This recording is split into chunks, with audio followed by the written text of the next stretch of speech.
Hey, welcome back guys. So today on this video, we are talking about Salesflare, and more specifically, I'm going to quickly answer a question I keep getting a lot on my other video, and that is how do you create a new deal opportunity in your Salesflare account? So let's go ahead and talk about this. First off guys, real quick video, not too many steps involved, so be sure to stick around to the end of the video. But why would you want to create a new deal in your Salesflare account anyways? Well, that's pretty easy. If you're running an online business working a lot of different deals, in Salesflare, you can track the progress of each and every deal from start to finish. Whatever the case is, it's a pretty easy process. It's handled here in your Salesflare dashboard. Check my video description. I'll try to leave the written instructions there as well. But I've already logged into my Salesflare, and this is the home screen. Now here on the home screen, if you want to set up a new deal to track, there's two different ways you can get to it. The first way is you can click here on opportunities here on the left side. Once you do that, you're going to see the timeline of all the deals you're working from lead status all the way to completed. Now, if you want to add a new deal, you're going to click on this little plus icon here on the bottom. Once you do that, you're going to click on opportunity. It looks kind of like a little calendar. The other way you can do that from the home screen is from the home screen, you're going to see that same blue icon. Just click there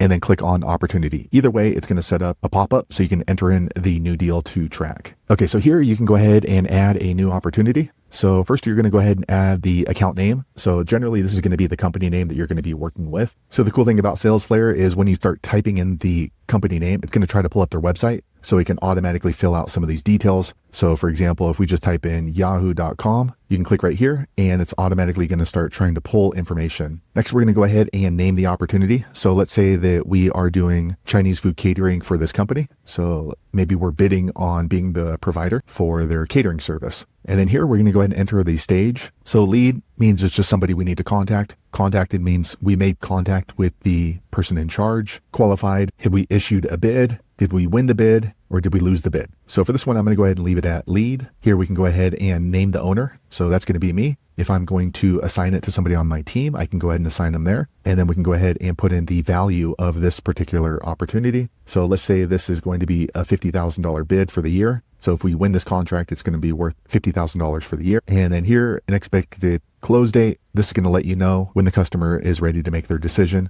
So let's say that maybe they need 30 days to think about it or to process through their departments. So we'll put this on a Monday, the 18th, and then we can go ahead and tag it. So this is going to be one of our catering deals, and I'm going to click catering. All right, now we can go ahead and click on create. Okay, quick second later, you can see it pops into account. Now you can see that it automatically pulled some information about Yahoo off here to the right. And then if we go back over here to opportunities, we're going to be able to track this deal from start to finish. So whether it's just me working on it or my team, I can just easily come in here and then see how far along we are for this Chinese food catering deal. So once we've already made our proposal, we can easily just drag this on over to proposal made, and you can see it drops in right here. So for me personally, if I have a busy day, I'm going to go ahead and follow up with the deals that are here before the leads, because these ones obviously are a lot more urgent. They're a lot closer to being won. So there you have it, guys. If you're wondering how to create a new deal opportunity in your Salesflare account, that's the easiest way I know how to do it. If you know an easier way, be sure to leave a comment below. Let the rest of us know how you did it. Hopefully you found that video useful. If so, click thumbs up or maybe consider subscribing to my channel, and I hope to see you on the next video. Thanks again for watching.